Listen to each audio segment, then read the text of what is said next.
I welcome you to this week's community show. In this show, we address matters that affect society, that affect communities in Uganda. And today, we are discussing something that has been in the news for the past week or so, and that is the flooding of Katonga Bridge. Katonga Bridge is located in Mpigi district. It's on Mpigi district Masaka Road as you're going on the Kampala Masaka Highway. As you're going to Masaka, it's not very far from Masaka. Now, the recent flooding and destruction of Katonga Bridge in Mpigi district, Uganda, which was caused by heavy rainfall. That means the fast moving floodwater submerged actually Katonga Bridge in Mpigi district, which covers about 200 meters. So it's quite a long bridge.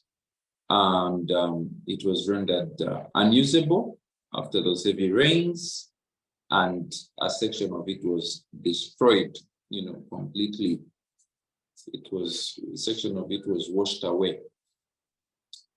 And, the recent flooding has been attributed to a number of things. Of course, the heavy rainfall, and we have addressed the issue of heavy rains before on this show, and we warned that these rains are going to continue, and there is need for preparedness on the part of government and the different authorities. Others have blamed it to reclamation, the swamp reclamation, the destruction of swamps. Others have blamed it to sand mining. Others have also blamed it to the terrible activities of farming in the swamps and encroaching on the river. To help us better understand and contextualize this conversation, I'm joined by Jamal and Abraham. These are aware of the issue and know they are connected to the area where this occurred, and they'll help us better get an image of what the situation is like at Katonga, and now it has affected transport and businesses in the area, but generally in the country. It's important to note that Kampala Masaka Highway is a very important business route.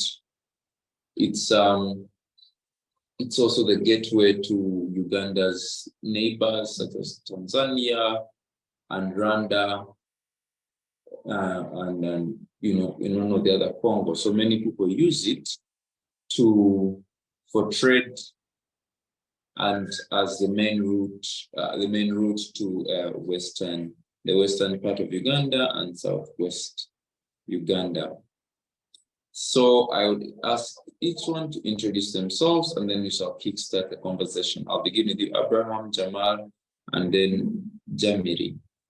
My name is Saib Jamal Chwewa, and I live at Kayabe here, near this river, Katonga.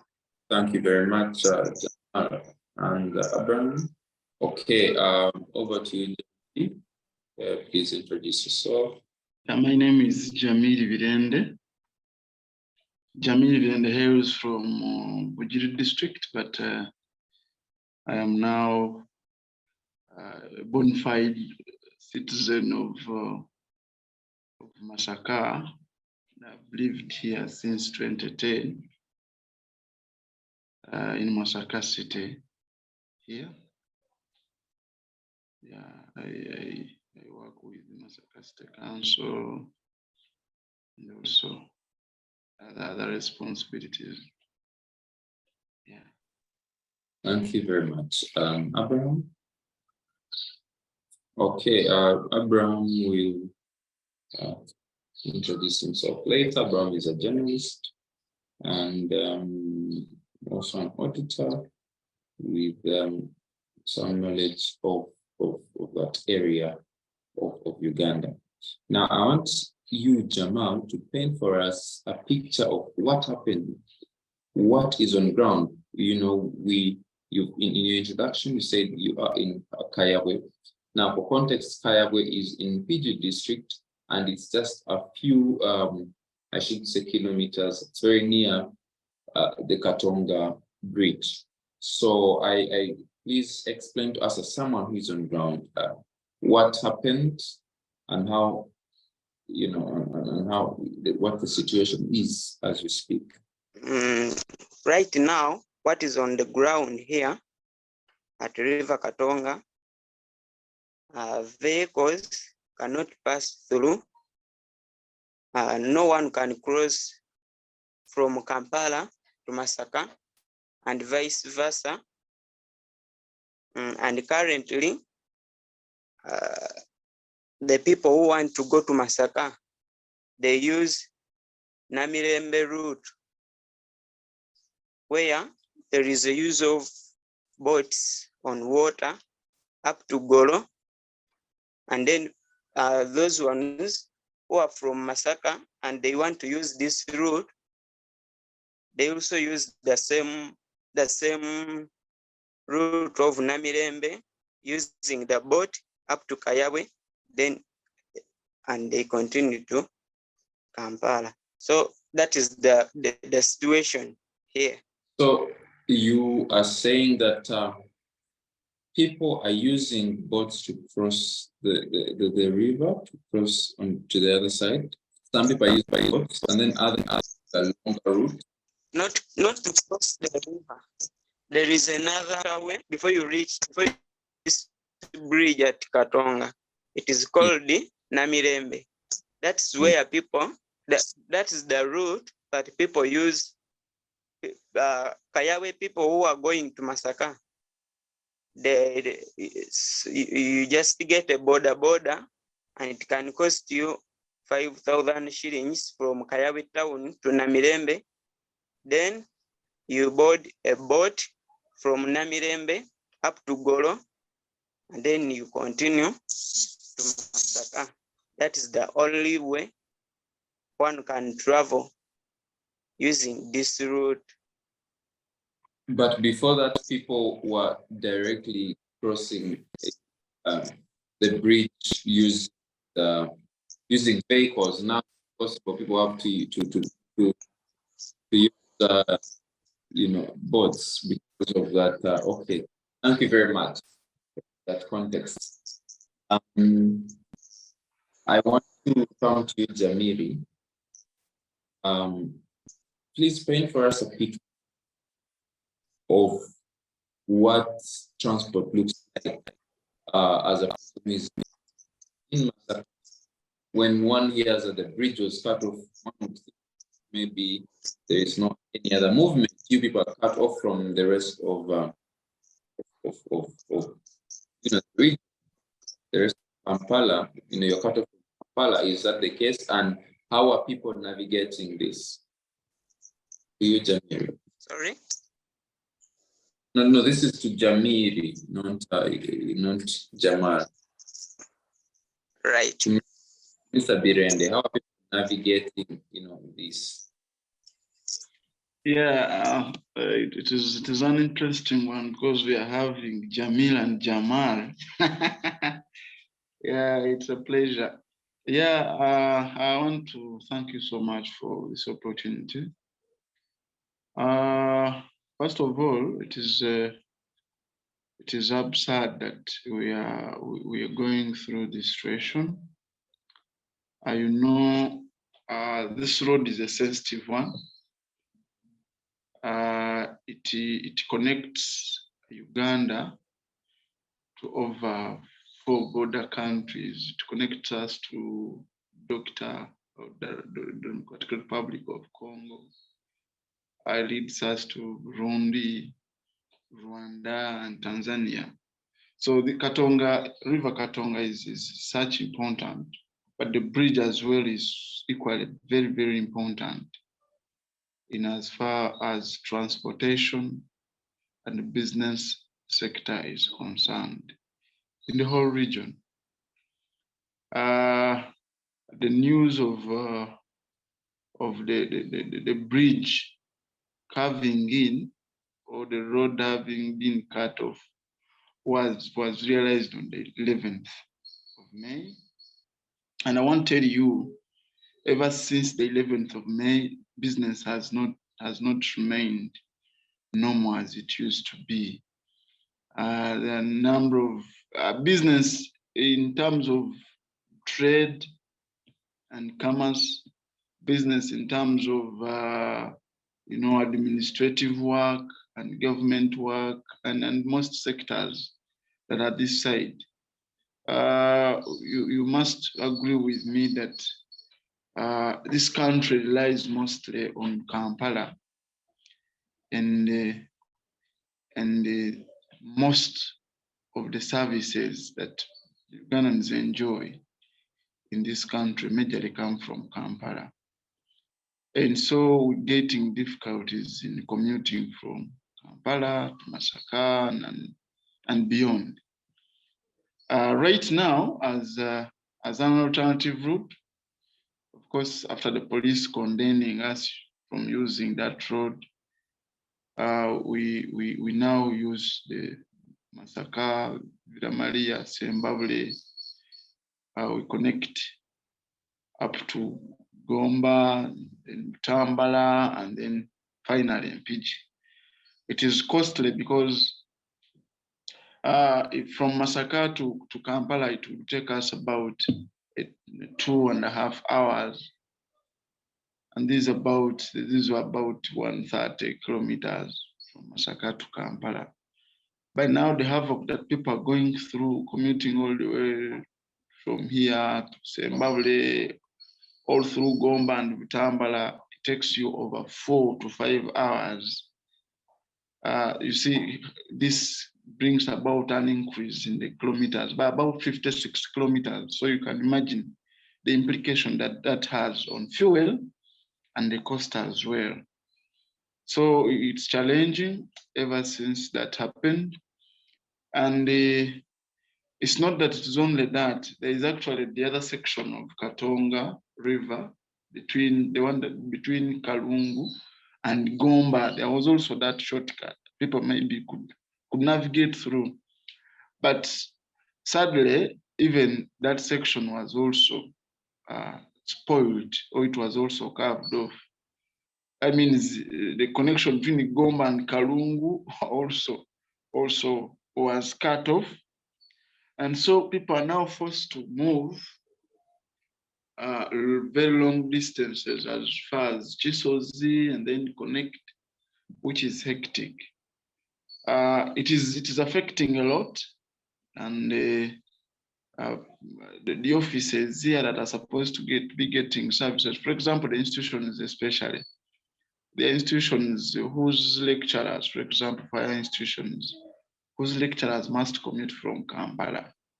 But right now they are finding those difficulties. They cannot.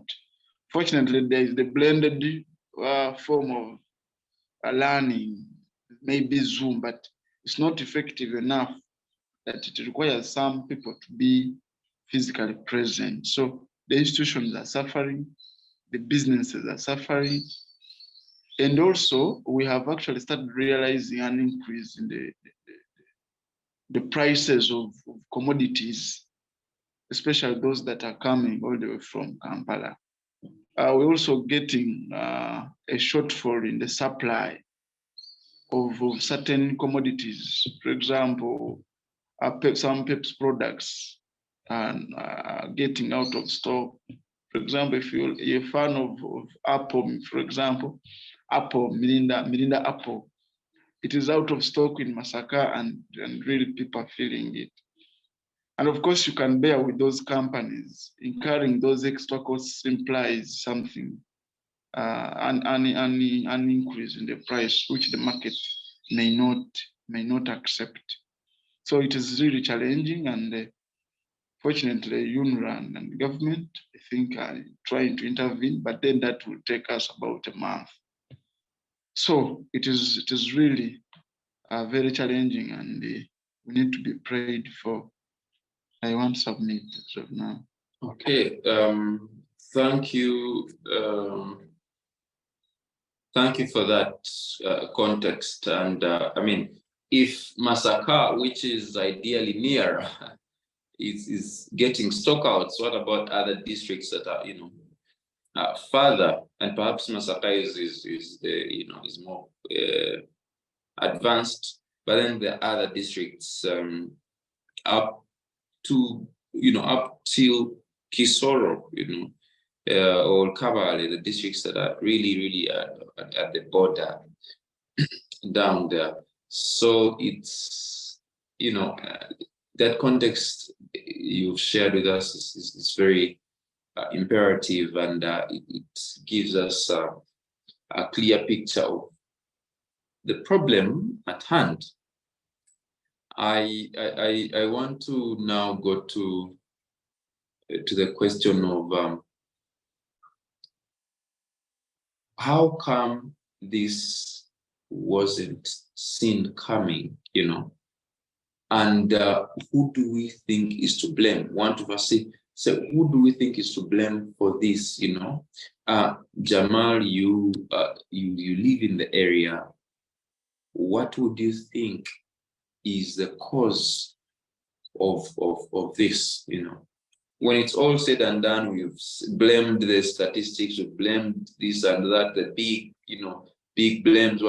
What do we think is the real cause on ground of this issue, at least from an observer's point of view, you as a person who stays there? But before you come, I want to contextualize to our dear audience that ordinarily, like they said, the journey was a few kilometers, but now not a few, but again, not so many kilometers, and it would take around 2 hours.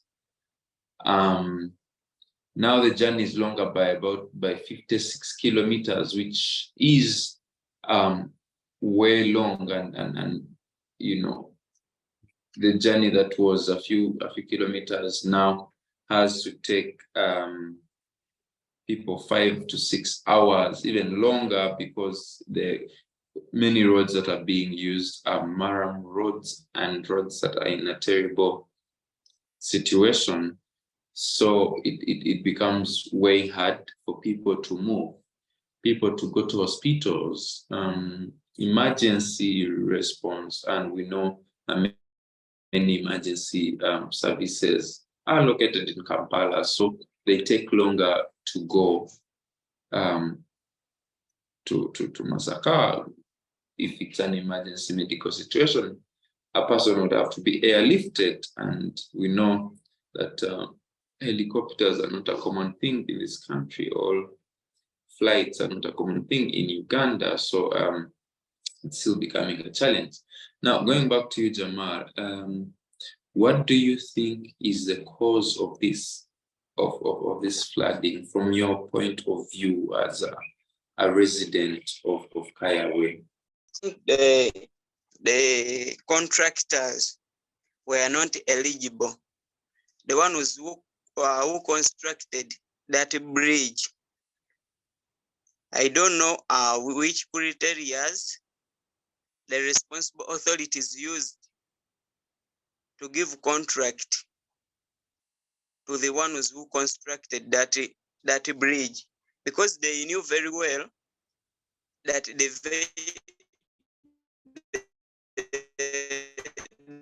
vehicles which use already heavy load.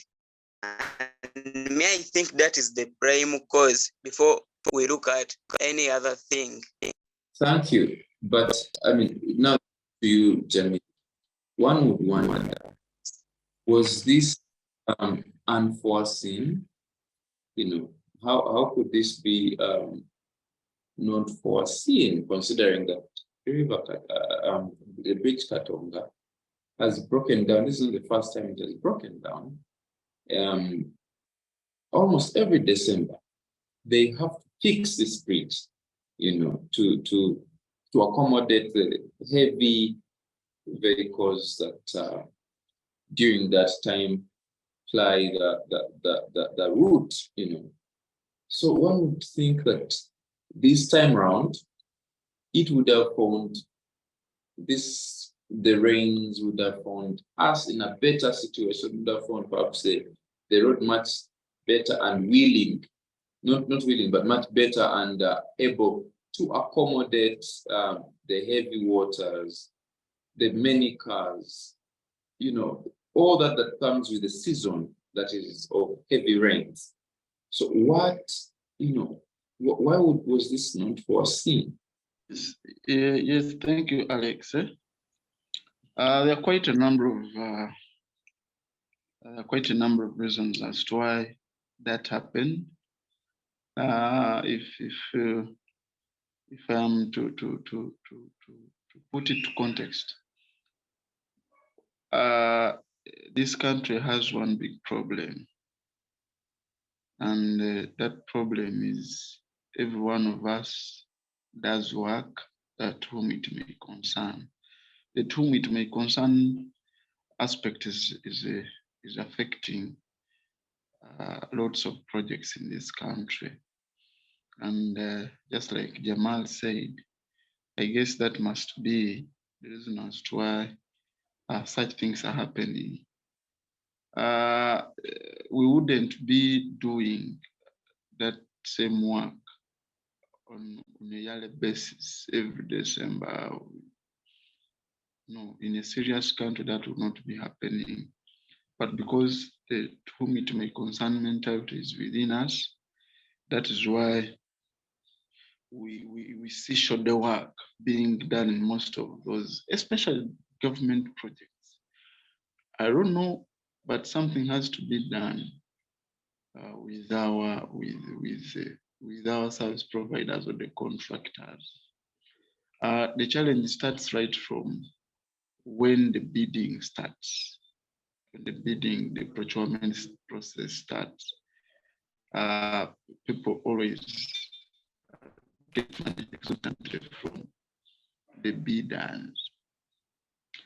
I have worked with the construction company, and some of the challenges that we have faced that company is, as you apply for any project, you realize the costs that you incur for you to be able to get that contract requires you to forego about 30 or 40% of the total cost of the project. That leaves you with no other option other than doing shoulder work, because when you go in contracting and procurement, the ultimate goal of the contractor is to get profits. But where 30 or 50% of what you're supposed to be using as the total project or total cost of project money is again used to bribe, to sway those people who award contracts to give you. It leaves you with an option, but rather to do shoulder work. And interestingly, there are some people, understand there was a cow of a district that I will not mention. He had given us, we had applied for some contract. And it was interesting because he said in one of the statements, when we were in a disagreement with the proposals he was putting in table, he said, we cannot do this work because surely you can't expect us, for example, the project was for 40 million. You can't expect us to give you 20 and leave the project with 20. No. Then it was like, it is okay whether you complete as soon as you complete the project and it is launched, whether the following date is no more, fine. And it was disgusting to hear such a statement from a public officer. So I want to think that is not what happens with Katonga in this case, because we can't be doing the same project on a yearly basis, at times even on a season basis. We do it in April when we have enough good rain. We also do it in August or September. So the disease starts right from the shoulder work that is done on that bridge. Secondly, there are a number of economic activities that I don't know whether are sanctioned by the state or government. The continuous excavation of sand in Rwanda, people there and us do believe it is one of the reasons as to why we are losing it to too much rains. I don't know. There should be a very prominent person in this government that is in that business of excavation of sand. Well, excavation of sand is good because it helps in one way. The housing sector needs sand so much, but then there are certain things that we shouldn't do at the expense of the others. I don't think it would be wise for us to go on excavating, even when we know we have, this has long-term impacts on the general, for example, right now, the mess we are in. Then the other thing is, similarly, would be the rice growing. Some of us do think that that flooding has been caused because of the rice growing near Katonga in Rwanda in particular. I don't know whether it is regulated. Nema maybe will clarify on that. But some people do think, or we think, that the regulation is not enough. And we do think, because people who are in that business are mostly not Ugandans, there could be the other mental that I talked of. I don't mind, after all, it's not my country. So the people around there do think the rice growing has also had an impact. And that's why we have actually started getting some of those, because previously we would get issues with Katonga, but not this extent. But ever since the introduction of the rice growing, such a big effect has been realized. Then the other thing, there's generally an increase in the water level in Lake Victoria, and that has an impact. The experts in geography will tell you that just a drop of water in a lake has an impact on the river flow and all the others. So generally, we received a lot of rains, and I guess that should be one of the reasons as to why we're experiencing that flooding. I won't submit. Thank you very much.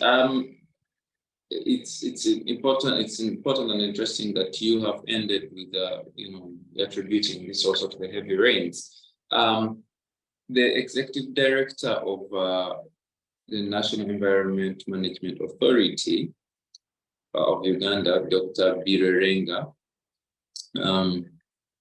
in responding to people who say it's a sand mining, rice growing that is the cause of the flooding, he stated, and I quote, "Sand mining activities alone could not cause this kind of flooding, but taking into account the lessons learned from previous eras, the government has made the decision not to extend any permits for sand mining and rice farming in Rwanda region." Now, and there are currently, he says, there are currently only 2 companies with those permits, and they would not issue those permits again. So this is them saying that it's not specifically rice farming and sand mining that has caused the flooding, but rather he continues to say that it is the heavy rains that caused that, and they further added that as the water inflow into Katonga increases, the amount of water pouring into Rwanda catchment area will also significantly rise. And if measures are not taken, the risk of flooding will eventually, the more flooding will eventually occur, there is more risk of flooding. And this is a scientist, and this is a person who is basing on the science, telling us that this is going to happen again, but still, you would be shocked that this thing will happen again. There will be flooding, and we shall go through the same cycle and cycle. Yet the experts have said we should expect heavy rains, we should expect flooding. So, it begs a question: why does the government of Uganda have to wait for things to occur, which cost a lot of money, for them to act? It beats my understanding, and I'm troubled to see that the scientists won, but then nothing is done. The acting executive director of the Uganda National Meteorological Authority has also said that the recent floods, of course, are attributed to abnormal rainfall, and he has warned that it's going to continue because these days there is a lot of unexpected rain, and this has increased the volumes in rivers. So we know that that this problem is going to occur again, but how ready and how prepared is government? And to their credit, UNRWA says it's fixing this, and in about 3 weeks' time, the bridge will have been reconstructed. We hope that it will be reconstructed better to take into consideration this that we are talking about now, and but also seeing the cut-off begs a question: why do we only have to rely on roads as a country, as a means of transport? Already the roads are not in good shape. Why shouldn't there be prioritization of diverse means of transport? We've said this before many times. Uganda should be serious on adopting train system of transport. It's going to, in my view, ease transport of goods and transport of people tremendously. So we think it's high time that government thought about alternative means of transport. Not all the time roads. There should be other forms of transport. Now we are going to the last part of our discussion, and I want to begin with you, Jamal. What would you want to be done so that this does not occur, but should it occur, to see that it is better managed? Here in Uganda, we have tested all responsible authorities has been promising for several years that we are going to work on this one, we are going to work on it. But you can see every year, this year they can say this one will not happen again. This will not happen again. But at the same time, the following year, you can see it happening. So may I think the problem, the prime cause, the major problem, I want to forward it to all eligible voters of Uganda. If someone is promising you something every time, but is not doing, but is doing contrary to what is promising, now I don't see there a valid reason as to why you keep on expecting what you want from that very person. So may I blame the eligible voters who are citizens of Uganda who cannot detect that something can be changed. So I think Ugandans should come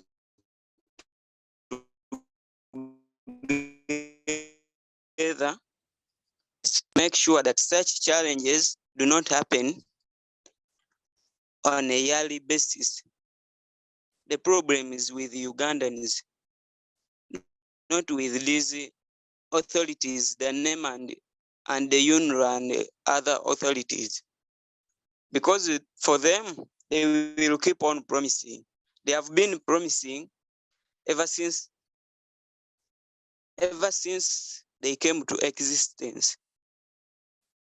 And up to now, promising is the song of the day. So may I think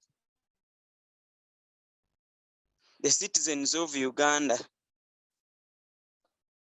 are the prime cause of that. Thank you very Thank much. you. And to you, Jamiri, what is done? Yeah, but thank you, Martin. But before Jamal goes off, I want him to switch on his video so that I can have a look at my namesake almost briefly before we wind up. But going forward, about what needs to be done. First of all, we need, if we are to try to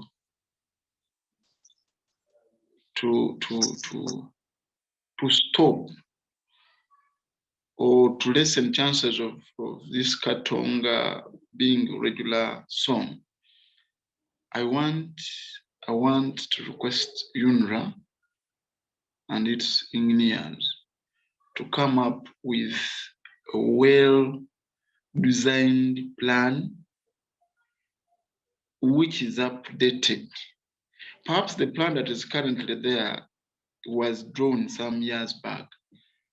I want them to come up with a plan, well-designed, mindful of the activities that are taking place around that river or along that river, mindful of the fact that between Rwanda and Katonga, it's a low-lying, it has a low-lying road profile.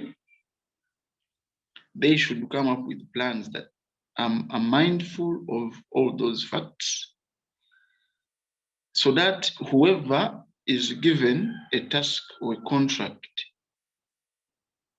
to that effect matches with what is in the plan. Okay?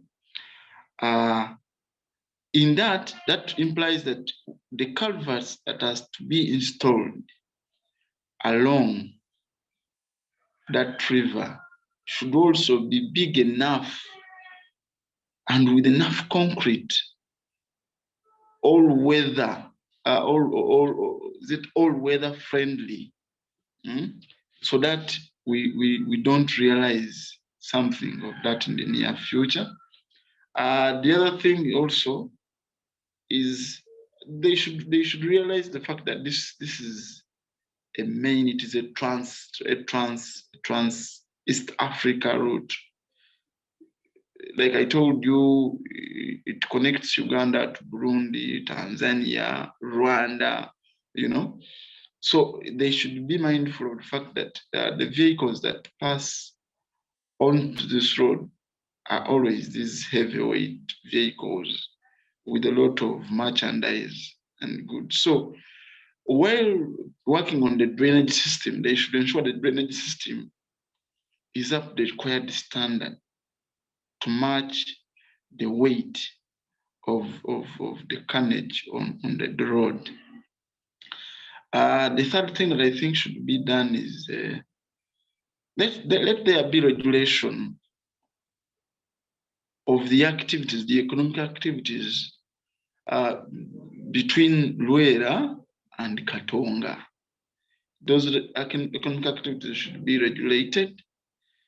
Well, there could be defense statements from the responsible authorities, but then the people there, our grandfathers who have lived there will tell you it is because of this. So there should be a regulation on the economic activities that take place there. And the other one also, like you said, Alex, I think there is need for this government to think of prioritizing other means of transport. For example, the water transport currently, by the other alternative route that we have is those coming from Kampala. You can connect that to Entebbe na Chiwogo, and then the ferry will bring you up to Bukakata. It is also another shortcut. Actually, it is about 1.5 hours to Bukakata, and then here it's just. So I think it is high time Ugandans also embraced other means of transport. Well, I may not blame them so much because of the nasty experiences we have had with the water transport in this country.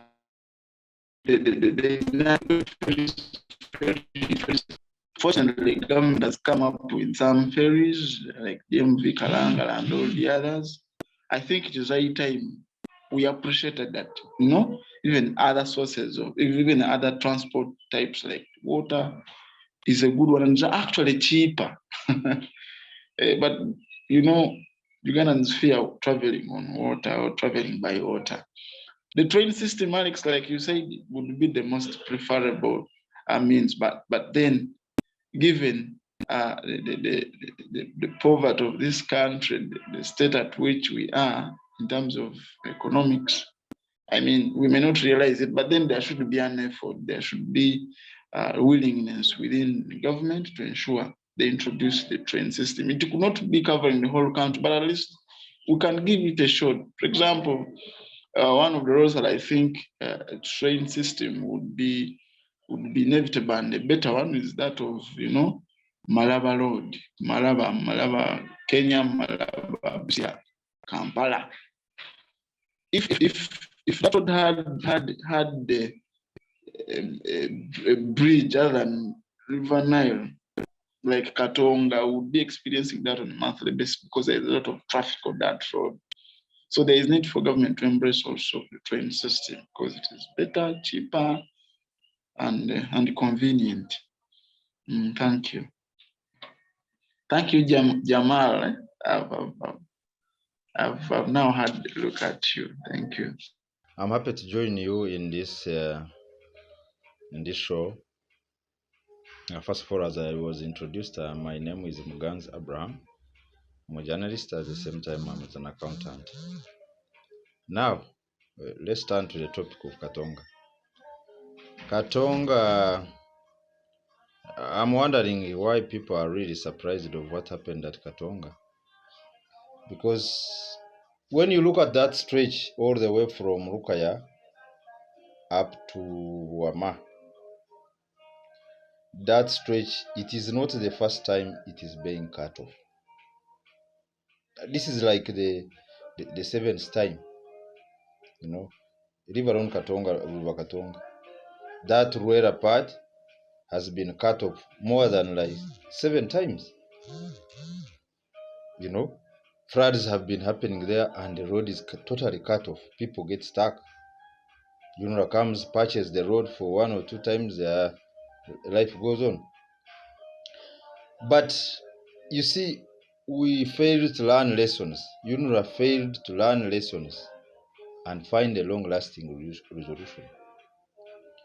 And no wonder, even if they patch up that Katonga bridge, just briefly, they will patch it up briefly, and sooner or later, the same stretch will again collapse. And this road is a very sensitive road. It is a gateway it's an international route. It's a gateway to Rwanda, a gateway to Burundi, a gateway to Tanzania, a gateway to Congo. So it shows you how important this road is. So anything that happens to this road, it should have been an eye-opener to us to think twice or to think ahead, to think outside the box. What do we do? Because flooding has not happened for the first time on that road. And that road has not collapsed for the first time. Several times you have seen in Rwanda the bridges carving, the culverts carving, and we are stuck, you know. So UNRWA should have planned and have short-term, mid-term, and long-term solutions. To me, I think the short-term should have been, how do we ensure traffic in that road does not do too much damage to the road temporarily? The long-term solution to this problem, UNRWA, I think, which UNRWA should look at, is build the bridge, the above bridge, like they built at Nambirigwa along Entebbe Express Highway. There is a huge swamp from as you move along Entebbe Road, this Entebbe Express Highway. But I was extremely happy the way they handled that. They built a bridge above the swamp. So flooding and this has nothing to do with the road. This is the long-term solution that should be planned for that stretch of Rwanda, from Katonga, Rwanda up to Wama. This is the only way, because when you look at the problem of flooding in that area, there is a lot of water that converges in that area, some of which drains up to Lake Victoria. And that water comes from so many places. Comes all the way from Western Uganda. So many hills from Western Uganda pump water to that stretch. The water comes from those areas of Mubende, where it converges in that area. So that area has too much water. And, for economic reasons, there is a serious resource which is in that area, which is this sand, and which has to be mined. Now that we took the economic route of mining sand, at the end of the day, environment has to be damaged. Now, if the ecosystem that has been handling that water has been damaged in that area, so what do we do? And too much water is converging in that area, and that area houses a road that moves transport across the region, across countries. So what do? We want the money from the sand. As it is,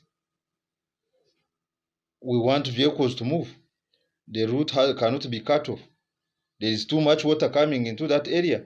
Thank you very much, our conversationists, for being a part of this conversation. We appreciate. UNRWA has stated that it take them 2 to 3 weeks to have an emergency sort of fix, an emergency work, so that we have people using the road again, and people moving, and also goods being transported to sustain this economy, and this economy that is already frail and on its knees. So, and they say they are working on it closely and urgently to ensure that the bridge is restored, that people continue to move and also transport goods. We cannot afford to lose time in this bad economy, in this frail economy. We just can't afford it. It will be disastrous to us as a country, to traders, and to also our neighbors with whom we trade. Thank you very much for being a part of this conversation, and I wish you all a lovely day and a week ahead.